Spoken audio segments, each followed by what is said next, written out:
Hello friends, welcome to AT education. तो आज हम पढ़ने वाले हैं हेनरी फेवल के 14 प्रिंसिपल्स। तो पहले हम जान लेते हैं हेनरी फेवल थे कौन। ठीक है, Henry Fayol a famous industrialist. Henry Fayol जो थे वो एक फेमस इंडस्ट्रियलिस्ट थे ऑफ फ्रांस। कहाँ के रहते थे वो? फ्रांस में। तो कहाँ के फेमस इंडस्ट्रियलिस्ट थे? फ्रांस के फेमस इंडस्ट्रियलिस्ट थे। He described 14 principles in his book General and Industrial Management। जब उन्होंने 14 प्रिंसिपल्स डिस्क्राइब किए थे कौन सी बुक में? जनरल एंड इंडस्ट्रियल मैनेजमेंट, जिसका नाम था बुक का। और हेनरी फेवल का बर्थ जो हुआ था वो था 1841 और उनकी डेथ थोड़ा ही टाइम बाद हो गई थी 1925 में। तो फ्रेंड्स, अब हम जानते हैं कि हेनरी फेवल के 14 प्रिंसिपल्स थे कौन से। पहला प्रिंसिपल है डिवीजन ऑफ वर्क। तो डिवीजन ऑफ वर्क क्या लिखा? डिवीजन ऑफ वर्क का मतलब ये होता है फ्रेंड्स कि जो वर्क है वो डिवाइड कर देना। एक इंडिविजुअल की कैपेबिलिटी के हिसाब से वर्क को डिवाइड करना, उसको अलॉट करना कि वो उस काम को कर सकता है कि नहीं करता है। इससे क्या होगा फ्रेंड्स? इससे जो है एफिशिएंसी बढ़ेगी उनके अंदर। अगर एफिशिएंसी बढ़ेगी तो आपका बिजनेस अच्छे से रन कर पाएगा। अब देखते हैं क्या लिखा हुआ है। The whole work should be divided into small parts and each individual should be assigned only one part of the work according to his or ability। जो मैंने बताया वही है। क्या है कि जो वर्क है, जितना भी वर्क है वो सारा क्या डिवाइड हो जाना चाहिए स्मॉल पार्ट्स में, और एक इंडिविजुअल को जो है वो वर्क जो असाइन करते हैं वो उसकी कैपेबिलिटी के हिसाब से असाइन करना चाहिए, ताकि इससे आपका क्या एफिशिएंसी बढ़ सके। सेकेंड प्रिंसिपल क्या कहता है फ्रेंड्स? Authority and responsibility. ये हमारा सेकेंड प्रिंसिपल है। अथॉरिटी एंड रिस्पॉन्सिबिलिटी का मतलब ये हुआ फ्रेंड्स कि जो अथॉरिटी है और रिस्पॉन्सिबिलिटी है दोनों को साइमल्टेनियसली काम करना चाहिए। तो अथॉरिटी अगर रहेगी तो रिस्पॉन्सिबिलिटी भी होनी चाहिए। ठीक है फ्रेंड्स, तो अब हम देखते हैं कि क्या लिखा हुआ है। This should go hand in hand, यानी कि हैंड इन हैंड में चलना चाहिए। It means that when a particular individual is given a particular work, he should be given sufficient authority to discharge responsibility। अगर एक इंडिविजुअल को किसी का एक पर्टिकुलर काम दिया हुआ है तो उसके पास एक परफेक्ट अथॉरिटी होनी चाहिए, यानी कि उसके पास सफिशिएंट अथॉरिटी भी होनी चाहिए ताकि वो किसी और को रिस्पॉन्सिबिलिटी दे सके। ठीक है फ्रेंड्स, इसका मतलब ये होता है अथॉरिटी एंड रिस्पॉन्सिबिलिटी का। नेक्स्ट थर्ड क्या है? थर्ड आता है डिसिप्लिन। डिसिप्लिन का मतलब होता है कि एक ऑर्गेनाइजेशन में जो है उनके रूल्स जो है और जो रूल्स है वो सारे ओबे होने चाहिए। एक ऑर्गेनाइजेशन में डिसिप्लिन मेंटेन रहना चाहिए, उनके जो रूल्स एंड रेगुलेशन है उसके हिसाब से ही सारे सुपीरियर को भी रूल्स मानने चाहिए और सबऑर्डिनेट्स को भी रूल्स मानने चाहिए, ताकि हमारा जो बिजनेस है वो अच्छे से रन कर सके। अब क्या लिखा हुआ है? The organisation rules and employment agreement, यानी कि जो ऑर्गेनाइजेशन के रूल्स और एम्प्लॉयमेंट एग्रीमेंट्स है should be obeyed by both superiors and subordinates। मैंने जो बताया वही, सुपीरियर्स और सबऑर्डिनेट्स को रूल्स, रेगुलेशंस, एम्प्लॉयमेंट एग्रीमेंट्स, जितनी भी चीजें हैं वो सारी की सारी मेंटेन करके रखना चाहिए, ओबे करनी चाहिए, ताकि डिसिप्लिन रहे। और अगर डिसिप्लिन रहेगा तो ये हमें क्या इफेक्टिवनेस और एफिशिएंसी देगा।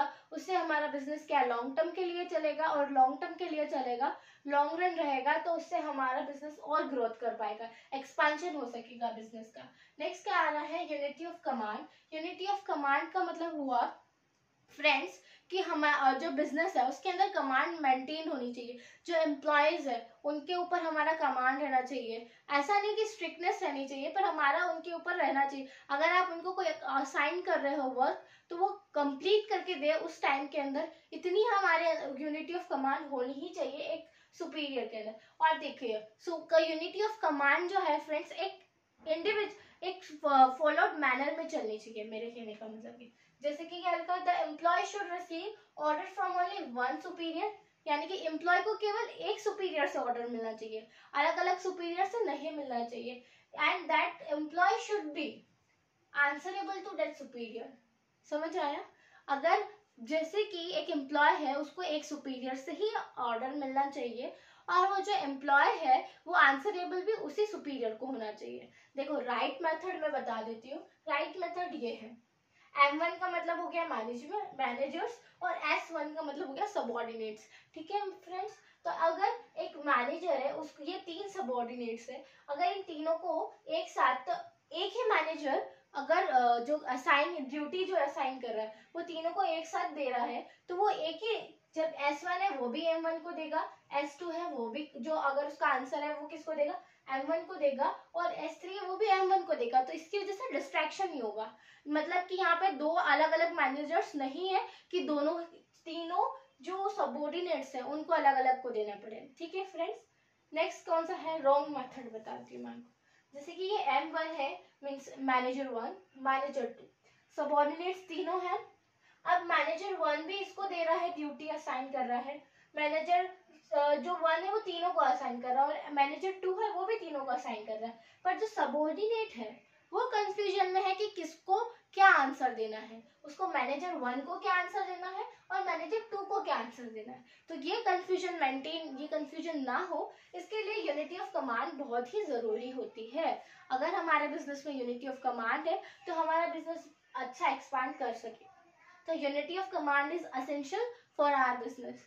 फ्रेंड्स, अगर आपको ये वीडियो पसंद आ रहा हो तो आप इसे शेयर और सब्सक्राइब भी करते जाएं, ताकि हमारा जो मोटिवेशन है वो बना रहे और हम आपके लिए ऐसे ही वीडियो लाते हैं। अब नेक्स्ट क्या है, फिफ्थ देखते हैं, यूनिटी ऑफ डायरेक्शन। ये फिफ्थ है।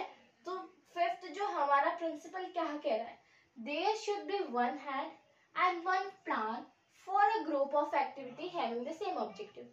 ठीक है, आपको मैं समझाती हूँ कि एग्जाम्पल के तौर पे, अगर आपके पास ऑटोमोबाइल की कंपनी है, तो अगर आप सोचो अगर एक हेड है और एक ही रहेगा, अगर आपके पास एक हेड रहेगा और एक प्लान होगा तो आप उसको आंसरेबल अच्छे से हो पाओगे। पर आपके पास डिफरेंट प्रोडक्ट्स है, तो डिफरेंट प्रोडक्ट्स के लिए डिविजनल हेड्स भी अलग अलग बनेंगे। एक डिवीजन हेड होगा, दूसरा डिवीजन होगा हेड होगा, तो उनके लिए क्या कह रहे हैं कि एक डिवीजन मीन्स एक डिफरेंट प्रोडक्ट के लिए एक डिवीजन हेड है, तो उसी को ही one plan and one head होना चाहिए। यानी कि जो डिवीजन है, जो कि जिस काम के लिए जो प्रोडक्ट वो बना रहे हैं उसके लिए एक हेड है, और उसी प्रोडक्ट का वो जो सबऑर्डिनेट्स है उसके लिए उनको पता है कि उनको क्या बनाना है। अगर उन्हें पता ही नहीं होगा कि उन्हें क्या बनाना है, उनका प्लान पहले से फिक्स्ड ही नहीं है, तो फिर वो पता चला कि वो बनाने वाले थे ऑटोमोबाइल्स और पता नहीं क्या बना दिया। तो इसीलिए one head and one plan for a group of activity, जो ग्रुप ऑफ एक्टिविटी यानी जो उनका ग्रुप है उनके लिए एक एक्टिविटी होना चाहिए, हैविंग द सेम ऑब्जेक्टिव, उन सभी का सेम ऑब्जेक्टिव होना चाहिए। उस ग्रुप का एक ही ऑब्जेक्टिव होना चाहिए कि हमें क्या बनाना है, हमें पता है, मीन्स वो क्लियर कट होना चाहिए, उनका डायरेक्शन पता होना चाहिए, उनको सभी को पता होना चाहिए कि उन्हें क्या बनाना है, ताकि हमारा बिजनेस जो है वो एफिशिएंटली वर्क कर सके, हमारा बिजनेस ग्रोथ कर सके। इसीलिए ठीक है फ्रेंड्स, तो आई होप आपको ये वीडियो पसंद आई होगी, तो आप इसे लाइक शेयर सब्सक्राइब जरूर करें। आज हम इतना ही पढ़ेंगे, 5 प्रिंसिपल्स पढ़ेंगे, बाकी के प्रिंसिपल्स हम अगली क्लास में पढ़ेंगे। तो thank you and have a nice day.